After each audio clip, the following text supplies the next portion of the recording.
வணக்கம். மற்றொரு காணொளியில் இணைந்து கொள்வதில் மகிழ்ச்சி. யுத்தம் இடம்பெற்ற காலப்பகுதியில் புலிகள் அமைப்பினரால் கடத்தப்பட்டு காணாமல் ஆக்கப்பட்டமை மற்றும் சர்வதேச மன்னிப்பு சேவை அறிக்கை இடப்பட்ட இடங்கள் தொடர்பிலும் சர்வதேச விசாரணைகள் மேற்கொள்ளப்பட வேண்டும் என யாழ் சிவில் சமூக அமைப்பினுடைய தலைவர் அருண் சித்தார் தெரிவித்துள்ளார். அந்த பகுதியில் அகழ்வு பணிகள் மேற்கொள்ளப்பட வேண்டும் எனவும் அவர் தெரிவித்தார். யாழ்ப்பாணத்தில் நேற்றைய தினம் அவருடைய அலுவலகத்தில் இடம்பெற்ற ஊடகவியலாளர் சந்திப்பின் போது அவர் இவ்வாறு தெரிவித்தார். தொடர்ந்தும் கருத்து தெரிவித்த அவர், இராணுவத்தினரால் காணாமல் ஆக்கப்பட்டவர்களுக்கு தற்பொழுது விசாரணைகள் இடம்பெறுகின்றது. ஆனால் ஒரு அமைப்பு சாராமல் புலிகள் அமைப்பினருக்கு எதிராக வழக்கு தொடரவும் முடியாது என்ற நிலைப்பாடு நீதிமன்றத்தில் காணப்படுகின்ற பொழுது எங்களுக்குரிய நீதியினை பெற்றுத் தருபவர்கள் யார்? குறிப்பாக 1990ஆம் ஆண்டு காலப்பகுதியில் புலிகள் அமைப்பினரால் காணாமல் ஆக்கப்பட்டவர்கள் துணுக்காய் பகுதியில் அமைந்துள்ள நெற்களஞ்சிய சாலை கட்டிட தொகுதியில் ஒரு சித்திரவதை முகாமினை இயக்கி வந்துள்ளனர். பின்னர் அங்கிருந்து அவர்கள் கொலை செய்யப்பட்டு பவானிகுளம் சிவபுரம் பகுதியில் எரியூட்டி அவர்களுடைய சாம்பல் நீரில் கரைக்கப்பட்டது எனவும் அவர் தெரிவித்தார். கடந்த வாரம் முல்லைத்தீவு துணுக்காய் பிரதேசத்தில் உள்ள காணியொன்றில் புலிகள் அமைப்பினரால் சித்திரவதைக்கு உள்ளாகி புதைக்கப்பட்ட 4000 பேரில் உடல்கள் இருப்பதாக கூறி குறித்த பகுதிக்கு விஜயம் செய்த அருண் சித்தார்த் பொதுமக்களினால் பகிரங்கமாக வெளியேற்றப்பட்டவை குறிப்பிட்டு கூறக்கூடிய ஒரு விடயமாக இருக்கிறது. இந்த நிலையில் அவருடைய இந்த கருத்தும் கடும் விமர்சனங்களுக்கு ஆளாகி இருக்கின்றது. இதேவேளை பயங்கரவாத தடை சட்டம் செப்டம்பர் மாதத்தில் நீக்கப்படும் என ஹர்ஷன நாணயக்கார உறுதியளித்திருக்கின்றார். இலங்கையில் 1979ஆம் ஆண்டு கால பகுதி முதல் நடைமுறையில் உள்ள பயங்கரவாத தடை சட்டம் எதிர்வரும் செப்டம்பர் மாதமளவில் முழுமையாக நீக்கப்படும் என்று நீதி அமைச்சர் சட்டத்தரணி ஹர்ஷன நாணயக்கார தெரிவித்தார். தனியார் தொலைக்காட்சி ஒன்றுக்கு வழங்கிய நேர்காணலில் அவர் இதனை தெரிவித்தார். மேலும் அவர் தெரிவிக்கின்ற போது 1979ஆம் ஆண்டில் தற்காலிக ஏற்பாட்டு சட்டமாகவே பயங்கரவாத தடை சட்டம் கொண்டுவரப்பட்டது. எனினும் அது இன்றளவிலும் நீடிக்கின்றது. இந்த நிலையில் குறித்த சட்டத்தை நீக்குவது தொடர்பில் ஆராய்வதற்காக குழு ஒன்று அமைக்கப்பட்டுள்ளது. அந்த குழு தற்போது அனைத்து கருத்துக்கள் யோசனைகள் தொடர்பில் ஆராய்ந்து வருகிறது. பொதுமக்களின் கருத்துக்களும் கோரப்பட்டன.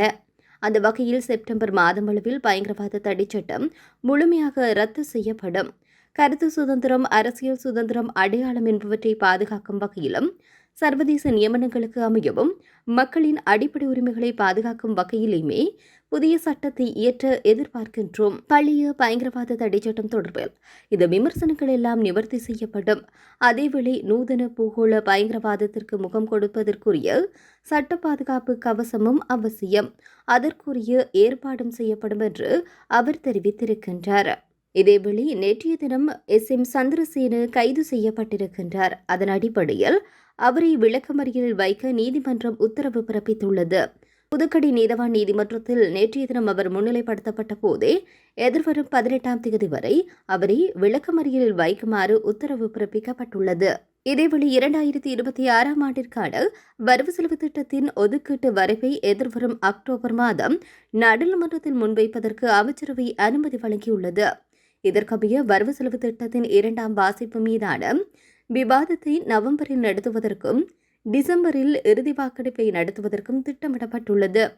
2026ஆம் ஆண்டிற்கான வரவு செலவு திட்டத்தை தயாரிக்கும் போது தேசிய கொள்கை சட்டத்தின் உட்சேர்க்கப்பட்டுள்ள முன்னுரிமைகள் மற்றும் கிராமிய அபிவிருத்தி தொடக்க முயற்சிகளுக்கு முன்னுரிமை அளிப்பதற்கும் எதிர்பார்க்கப்படுகின்றது. 2026ஆம் ஆண்டிற்கான ஒதுக்கீட்டு சட்டமூலத்தை 2025ஆம் ஆண்டு அக்டோபர் மாதம் நாடாளுமன்றத்தில் சமர்ப்பித்து அதன் 2ஆம் வாசிப்பை 2025 நவம்பர் மாதத்தில் நடத்துவதற்கும் 3ஆம் வாசிப்பு தொடர்பான வரவு செலவு திட்ட விவாதத்தை 2025ஆம் ஆண்டு நவம்பர் மற்றும் டிசம்பர் மாதங்களில் நடத்தக்கூடிய வகையிலும் நடவடிக்கைகள் மேற்கொள்ளப்பட்டுள்ளன. இதேவேளை யாழிலிருந்து கொழும்பு நோக்கி பயணித்த பேருந்து ஒன்று நேற்றைய தினம் விபத்துக்குள்ளாகி இருக்கிறது. சிலாபம் புத்தளம் வீதியில் தெதுருகோயா பாலத்திற்கு அருகில் இடம்பெற்ற பேருந்து விபத்தில் 21 பேர் காயமடைந்துள்ளனர். இந்த பேருந்து விபத்து நேற்றைய தினம் முற்பகல் 11:30 மணியளவில் இடம்பெற்றது. இலங்கை போக்குவரத்து சபைக்கு சொந்தமான பேருந்து வீதியை விட்டு விலகி அருகில் இருந்த மரத்தின் மீது மோதியதில் இந்த விபத்து இடம்பெற்றுள்ளது. விபத்தில் 21 பேர் காயமடைந்த நிலையில் சிகிச்சைக்காக சிலாபம் வைத்தியசாலைக்கு அனுமதிக்கப்பட்டிருந்தனர். பருத்தித்துறையிலிருந்து கொழும்பு நோக்கி பயணித்த பேருந்து ஒன்றே இவ்வாறு விபத்துக்குள்ளானது. இந்த விபத்து தொடர்பான மேலதிக விசாரணைகளை போலீசார் முன்னெடுத்து வருகின்றனர். இதேவேளை அஸ்விசும திட்டத்தின் மூலம் 1.8 மில்லியன் மக்கள் பயனடைய வாய்ப்புள்ளதாக தகவல்கள் தெரிவிக்கின்றன. கிராமிய அபிவிருத்தி, சமூக பாதுகாப்பு மற்றும் சமூக வலுவூட்டல் அமைச்சர் கலாநிதி உபாலி பன்னிலக்கே தெரிவித்தார். அரசாங்க தகவல் திணைக்களத்தில் நடைபெற்ற செய்தியாளர் சந்திப்பில் அவர் இதனை குறிப்பிட்டார். அஸ்விஸ்மு நலன்புரி திட்டத்தை பெற்றுக்கொள்வதற்காக மேலும் 9 லட்சம் பேர் விண்ணப்பித்துள்ளதாக அவர் தெரிவித்தார். இதேவேளை அஸ்விஸ்மு 2ஆம் கட்டத்தின் கீழ் கொடுப்பனவுகளை பெற தகுதியுடையவர்களின் பட்டியலை நலன்புரி நன்மைகள் சபை வெளியிட்டிருந்தது. இந்த பட்டியல் நலன்புரி நன்மைகள் சபையின் உத்தியோகபூர்வ இணையதளத்தில், அதாவது www.wbb.government.lk வெளியிடப்பட்டுள்ளது.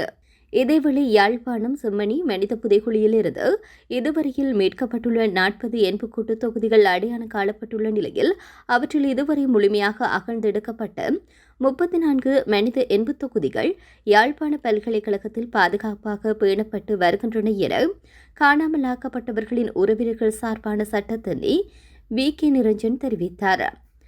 புதைக்குழியிலிருந்து அகழ்ந்து எடுக்கப்பட்ட பாடசாலை புத்தகப்பை, பொம்மை, காலணி, சிறு வளையல் போன்ற பொருட்கள் நீதிமன்ற கட்டுக்காவலில் சான்ற பொருட்களுக்காக பாதுகாப்பாக பேணப்பட்டு வருகின்றன என்றும் அவர் குறிப்பிட்டார்.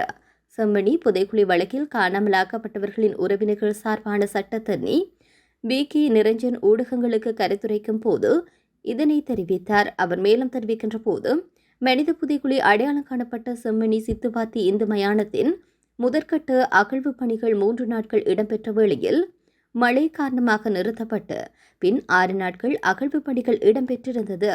அதன்பின் 2ஆம் கட்ட அகழ்வு பணிகள் தொடர்ச்சியாக 8 நாட்களாக இடம்பெற்று வருகிறது. மொத்தமாக 17 நாட்கள் அகழ்வு பணிகள் இடம்பெற்றிருந்தது. செம்மணி மனித புதைக்குழியிலிருந்து 40 எண்புக்கூட்டு தொகுதிகள் இதுவரை அடையாளம் காணப்பட்டுள்ளது. அவற்றில் இதுவரை முழுமையாக அகழ்ந்து எடுக்கப்பட்ட 34 மனித எண்பு தொகுதிகள் நீதிமன்றத்தின் கட்டுக்காவலில் எடுக்கப்பட்டு சட்ட வைத்திய அதிகாரி பிரணவனிடம் கையளிக்கப்பட்டது. இவ்வாறு கையளிக்கப்பட்ட எண்பு தொகுதிகள் யாழ்ப்பாண பல்கலைக்கழக மருத்துவப்பீடு சட்ட வைத்தியத்துறையில் உள்ள எண்பு ஆய்வு கூடத்தில் பாதுகாப்பாக சேமித்து வைக்கப்பட்டுள்ளது. மேலும் செம்மணி மனித புதைக்குழியிலிருந்து எடுக்கப்பட்ட பாடசாலை புத்தகப்பை, பொம்மை, காலணி, சிறு வளையல் போன்ற பொருட்கள் நீதிமன்ற கட்டுக்காவலில் சான்று பொருட்களாக பாதுகாக்கப்பட்டு பேணப்படுகின்றன. தற்போது அகழ்வு பணிகள் மாத்திரமே இடம்பெற்று வருகிறது. எந்த பொருட்களையும் ஆய்வு செய்யும் நடவடிக்கைகள் மேற்கொள்ளப்படவில்லை. முழுமையாக அகழ்வு பணிகள் நிறைவு பெற்றதன் பிற்பாடே மனித எண்பு தொகுதிகள் சட்ட வைத்திய அதிகாரி தலைமையிலான குழுவினரால் ஆய்வு செய்யப்படும். அதன் பின்னர் இறப்புக்கான காரணம், மீட்கப்பட்ட குறித்த எண்பு தொகுதிகள் ஆனா பெண்ணா மற்றும் வயது என்பன அறிவிக்கப்படும். மேலும் அகழ்வுகள் முடிவுற்ற பின் கிடைக்கப்பெற்ற பிற சான்று பொருட்களின் கால எல்லையை தொல்லியல் துறை பேராசிரியர் ராஜ் சோமதேவா வெளிப்படுத்துவார். மனித புதைக்குழி அடையாளம் காணப்பட்ட பகுதியில் கண்காணிப்பு கேமரா பொருத்தப்பட்டிருக்கிறது. யாழ் போலீசார் 24 மணி நேரமும் பாதுகாப்பு பணிகளில் ஈடுபடுத்தப்பட்டு வருகின்றனர். மேலும் காணாமல் ஆக்கப்பட்டோர் ஆணைக்குழுவின் சட்டத்தணியும் காணாமல் ஆக்கப்பட்டவர்களின் உறவினர்கள் சார்பான சட்டத்தணிகளும் இந்த விடயங்களில் அக்கறை செலுத்தி தொடர்ந்தும் நீதிமன்றத்தில் முன்னிலையாகி வருகின்றோம் என்றும் குறிப்பிட்டிருக்கின்றார்.